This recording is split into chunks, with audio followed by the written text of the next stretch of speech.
Hey guys. All right, here is your food.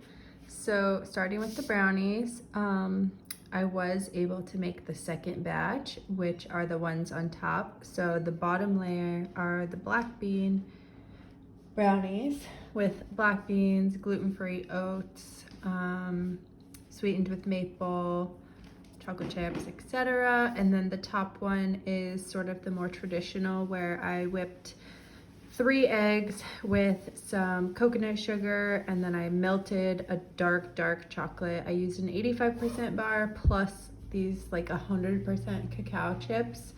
So super dark chocolate with coconut oil, and then like stirred those together, and then almond flour and cocoa powder and some more chocolate chips. But yeah, so let me know how you like these. They're both super dense, so all of these brownies, you're probably gonna wanna freeze some, maybe. Yeah, they're very chocolatey and delicious, I think. Then we've got this creamy tomato soup. So these I used every jar I had, but this soup, just like the black bean brownies, just to save myself time, I actually made the soup the night before, last night too.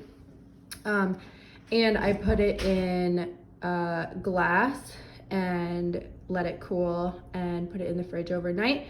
And so then today I switched that into these plastic containers. So the soup went into these containers cold out of the fridge. So that's that. And then I rinsed the jars and used it for the hot soup that was coming out. So just FYI. Anyway, so this is creamy with cashews. Otherwise it's just like tomato, onion, garlic, just Italian basil.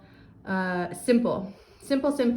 And I tried a little bit of it and I gave some to Bill, and he added some red pepper flakes, which I thought was a good idea if you like a little bit of spice. But and then we had this like old baguette, and I just cut it into croutons for him, and he enjoyed it. So anyway, that's tomato soup. Hopefully you guys like it. Good basic one. So the white beans aren't blended into this soup because I just wanted to go classic. Then this is the lentil stew that I followed Unique Hammond's recipe. So I used partially green lentils and then partially these because I had them and I thought they'd be fun to use. So it's a mixture. You've got these little black lentils and then some green lentils as well. Let's see. Yeah, I just followed the recipe. Also, a huge perk for you is that I have this other client who asks me to make this like mineral broth. And so that's one of her items, is this broth that I make that has like kombu, seaweed, and it has a golden beet and veggies and garlic and onion and like all this stuff.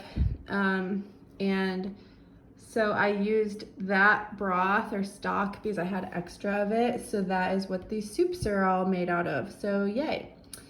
And then, or at least mostly, like 90% probably is. And then I had to supplement a little bit.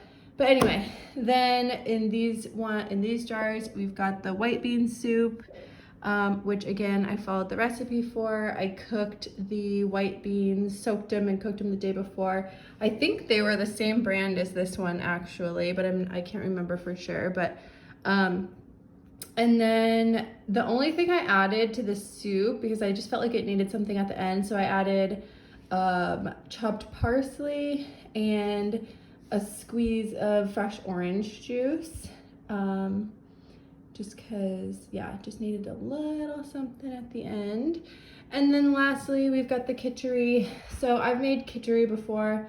I've never used this recipe before, and it looked really easy. It definitely came out more like runny than I'm used to, kind of more like a porridge.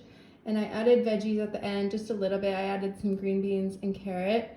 And yeah, so I've only made kitchery a handful of times, and it's been a while since I last made it. And I mean, I think it tastes pretty good. Anyway, I love Kitchery for all of its purposes. And then here's some cilantro, which is washed and just chilling in here with a paper towel, and a lemon, because that's how I do it. And you can always add more veggies. But anyway, that's everything. And then also I'm just giving you guys a little gift to say thank you for being my incredible clients this year and getting to know you. And the gift will need to go in the refrigerator, just FYI. So, okay. Enjoy. Have a great week heading over. Oh, have a great week. Merry Christmas. Happy holidays. All of that stuff. I guess I'll double check with you, but I'm planning on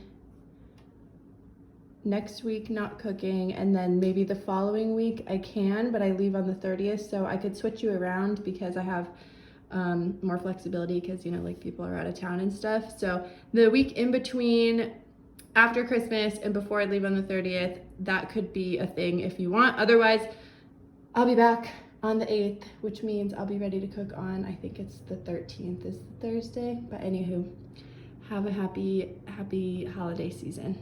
Thank you guys. Bye.